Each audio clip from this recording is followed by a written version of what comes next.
welcome to the first video interview for Mobile Watch. The column on mobile and all things digital is a playground where all technologies come together and we better understand how they're going to impact our daily lives. I'm here with the one and only Randi Priluck in New York City, Manhattan to be precise. She is the Associate Dean of Undergraduate Studies at the Lubin School of Business. She's also the Director of Master of Science in Social Media and Mobile Marketing, a program that was started in 2013, I think way ahead of its curve. Like, I think it's a time when industries did not even realize that they needed a program like this. So, I mean, tell us a little bit about how the program came to be and why mobile and a little bit more on it. Probably the program began in 2010, 2011 when we realized that digital was going to be important. And we wanted to choose something that was kind of sexy and exciting. So we thought social media and mobile would Sexy be better and than mobile. calling it digital. I like that. So Randi put everything together in a book called Social Media and Mobile Marketing Strategy. It's a book that I have used. It came out in 2017 by Oxford. And I've been using it in every class of mine, whether it's at Rutgers Business School, at Fairleigh Dickinson University, as well as at the Leonard Stern School of Business at NYU. And the reason for that is because I truly believe that this is almost like a Bible on both these subjects, which is not easy because they're like twin peaks, right? Social media and mobile are like two different things, right? Well, there's enough content for courses in each of these things, but they're really very converged. I mean, social media and mobile marketing these days are almost one and the same to some extent because social is completely executed in mobile at this point. Right. And I think we were discussing earlier that there seems to be some kind of interdependence on one on the other, right? So first and foremost, why mobile? Because there's still, I think, in the industry an attribution problem. Like, you know, people, when they look at sales, they say mobile sales are dropping off, so let's put money back into other channels. Mobile's not really converting. It's more like a viewing thing, right? People are not really doing anything there. So what did you see in mobile? Why mobile? Mm-hmm. Well, I wouldn't say people are not converting because mobile commerce is growing as a percentage of e-commerce year in and year out. Yeah. And many more people are converting via mobile. Yeah. I think retailers may not see that direct conversion because once people are in the store, they're often paying at the store level. Right. However, mobile is a touch point in the process. So certainly they're looking at their phones, they're using their phones as a shopping aid. So since that's the case, it's a very important aspect of and where strategy. do you see mobile going? Not just from a US perspective, but from a global perspective. I think, you know, like I said, there's so many, each of your chapters, if I can call them chapters, have case studies. And, you know, my favorite one was Chobani, where you were talking about how mobile was used as a strategic factor, I think, to understand customer influence or consumer influence, consumer sentiment, and they launched something new, correct? If you can just, do you remember the case that you spoke about? Yeah, that case is really about social media listening, where Chobani was able to go out into the social media world, collect all the data on what people were talking about and what they were saying, and then develop an ad campaign based on those sentiments that people were expressing in social. To great success, right? To really good phenomenal. Success, right? So what are some of the trends that you're seeing in the US for mobile? And what about globally? Like anything that you are seeing, especially in light of the recent Apple announcements and so on and so forth. So, well, certainly the first thing is that smartphone penetration is way up in all the developed countries. The US isn't even the highest in terms. South Korea beats us, Israel beats us, even Australia and beats us. And look at the sizes of those countries, right? Outside of Australia. So penetration there is huge. It's pretty strong in the US as well. Right. But not only that, people are spending a lot of time on their devices. Yes. And marketers have been slow on the uptake of advertising spend in mobile. So whereas people are spending 3 hours a day on their mobile device, the advertising spending those are good is people. not. Those are people who are not spending a lot of time. Am I correct? 3 hours is average. Am I correct? 3 hours is average. The what people are who spending. spend 5 to 7 hours. Spending more. Yes. But there's a lot of then inventory in mobile advertising for marketers to take advantage of. Right. So it's a good cost perspective. Yeah. You can make, a nice buy in mobile and reach a lot of people at a time when they may be at the moment of purchase. I used to say in my classes when I taught advertising that the best place to reach people right before purchase was radio, because they would get in their cars and listen to the radio, and then they would go into the store. Yes, such a great point. Well, no more. Now you can get them while they are in the store and making that decision to buy. Yes. So it's an extraordinarily powerful tool. Yeah. In fact, that's such a great thing that you said, because what you're really talking about is also mobile being an enhancement tool. So what you're saying is the people in the store who are touching and feeling your product, and then here's a mobile device which you may not have an assistant around you who could probably help, almost like a concierge service, right? You want to know more about the product, about the texture. Is there another price offering? Is there a coupon? What's the best way to get it delivered? And you're saying all that can be done by this little device in my hand, correct? And not only that, with the capabilities of AR, you can really bring the shopping experience to the person. They don't have to be in the store. They can do it at home as well and get a much more rich experience. Yes, a brand experience, so to speak, right? Brand. Yeah. What about globally though? Because all this is possible in the US, which of course has seen the highest rise of smartphones. I mean, technology, because of 4G, right? And it's amazing that we also have 5G. We are almost on the verge of it. But what about other countries which may not have access to? I mean, for them, 3G may be, a pretty big deal, right? Like India, for example, or many of the other developing countries. Do you see, even though smartphones penetration has gone up, what's the vision that you have or you see for these countries? What's funny, I've always thought of us as being behind, because I do a lot of traveling. And whenever I travel in the developing world, I am amazed at the level of smartphone penetration, at the usage of smartphones on the street. Give us some examples.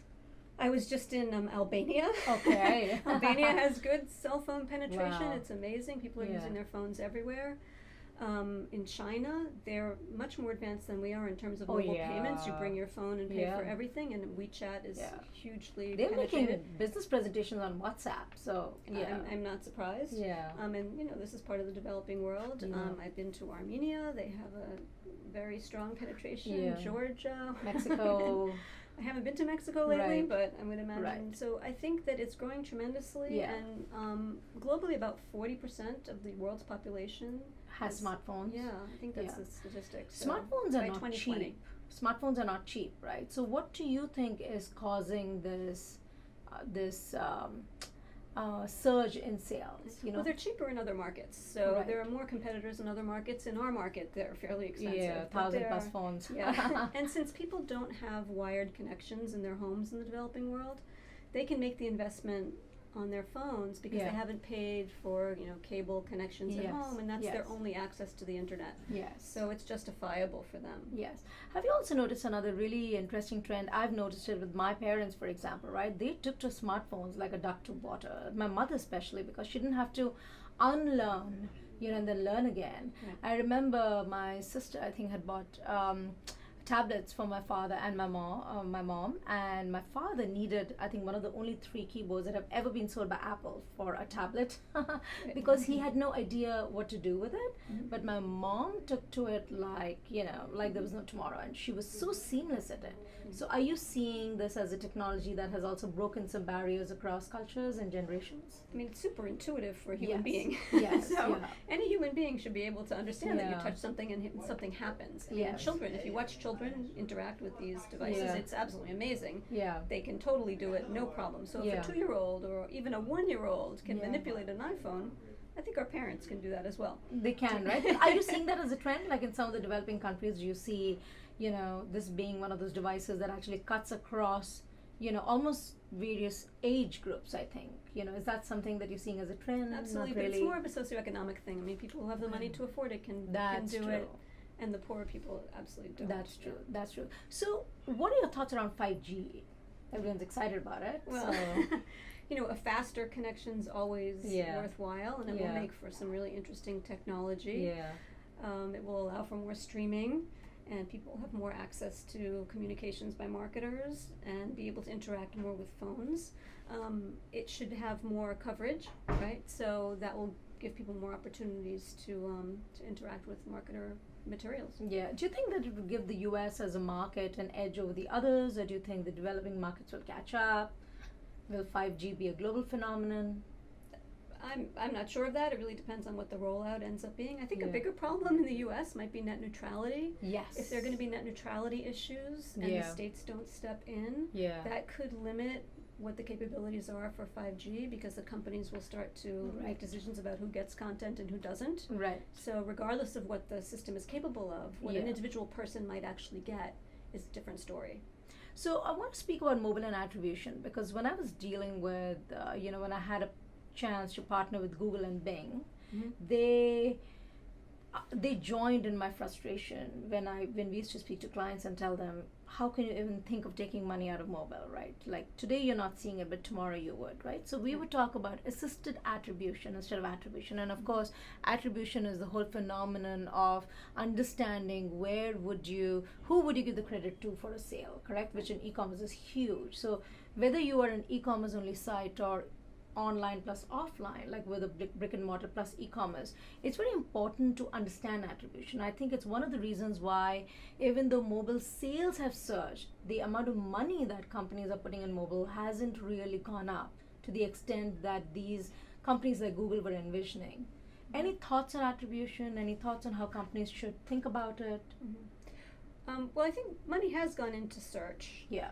And money is starting to flow into mobile more. Yeah. And certainly the attributions are there. You can track whether a sale comes from mobile or whether that sale has been assisted by mobile for a month prior using Google Analytics, which is a free service. Right. So you can certainly see the attribution of mobile. And that's very important. Another really important issue is the multi-device attribution. Yes. That you can also track. Which Google has just launched, right? They've just launched an analytics. Google has that capability. Yes. Facebook also has that capability. Yes. Because Facebook knows who's on Facebook on their phone and who's on Facebook on their desktop, so they can also track you across devices. Yeah. So it's very interesting potentially for marketers to be able to serve you an ad on your phone based on what you saw on your computer or what you searched for on your computer. Right. Or possibly even what you typed in your email, or possibly what you said with Alexa or Google Home in the room. Correct. So there are certainly some privacy issues as well. Right. But it's interesting to see how it can play out. Right. So all of it working together in a friction-free, seamless environment, right? So do you think, are they being short-sighted, in just looking at mobile devices as being more as a browsing device rather than a completing the transaction device? You know what I mean? And I think that's where, at least in my experience, companies have had issues. Right. Do you see it as a completing device? If you look at the data, what you see is most of the time people spend on their phones, they spend in apps. Right. And a smaller percentage of that time is spent on the web. So the browsing is more limited, and the mobile apps play a stronger role. So what are those apps where people are spending most of their time on mobile? Yeah. It's social.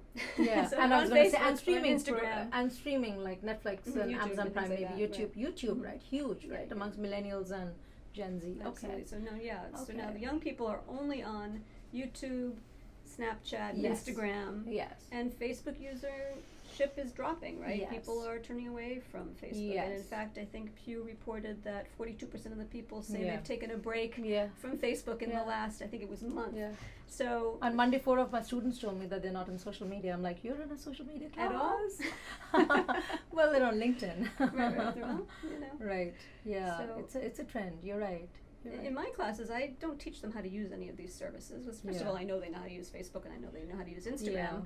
But it changes fairly often, and the platforms change. So I tell them, look, we're going to learn strategy overall. We're not going to focus on how to post something here or post something there. Because that you probably already know, right? That and it changes. Remember when Facebook Timeline came out? Yes.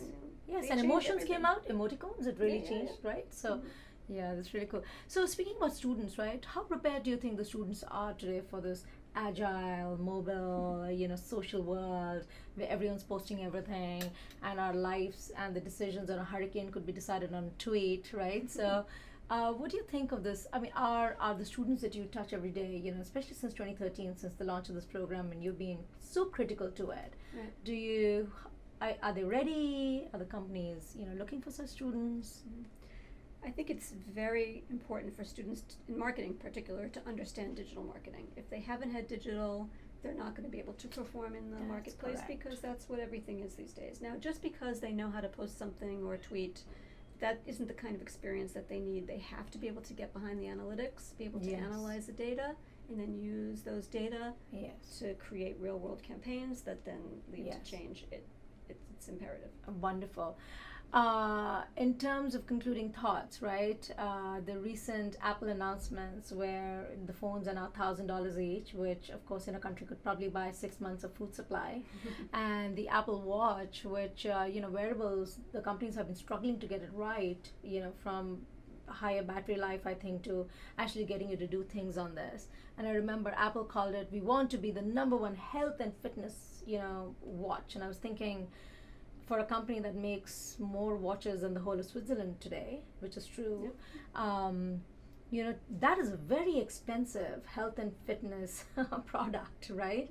At $400-500, I expect my wearable to do something more. But it looks like screens are getting bigger, they're getting smarter, we're expecting more out of them. So what do you think of what Apple's coming out with and some of the other companies like Samsung? Well, I think the watch is challenging because it doesn't have the capability that people really want. Yeah. What do you think they very want? little. I don't have one. Yeah. I wouldn't pay that for a watch. Looking for wearables though. What do you think? What do you think? Where is it heading? Wearables? Yeah. I would put them in the same market as mobile just because it's a mobile device, it's a moving device. Do you see that having the same growth as mobile? I don't. No. Okay. Because what you really want from your phone is the capability to do all the things that it can do. Yeah. And if you're going to carry it around, then you want it to be able to. And you have to carry it anyway. So you need to have a phone anyway, even if you're not using it for talk. Yes. So why would you just have a watch? That's not going to meet the needs of a person. So it's not going to replace the phone is what you're saying. Absolutely not. Not going to replace the phone. So I see why it hasn't really caught on. It's a nice little gadget, but... So what are Randy's predictions for 2020 or 2025 for 2020? For mobile? Yeah, where do you see it all going?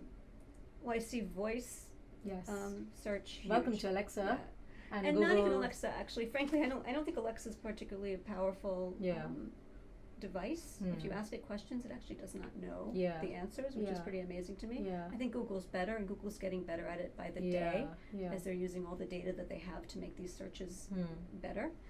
So voice is going to be important. Augmented reality is going to be huge. Right. Because marketers are going to be able to use it to influence and communicate with customers in a way that they haven't been able to do before. What other things are happening? Gaming is huge. Yes. Getting bigger. We haven't talked about that on mobile. Yes.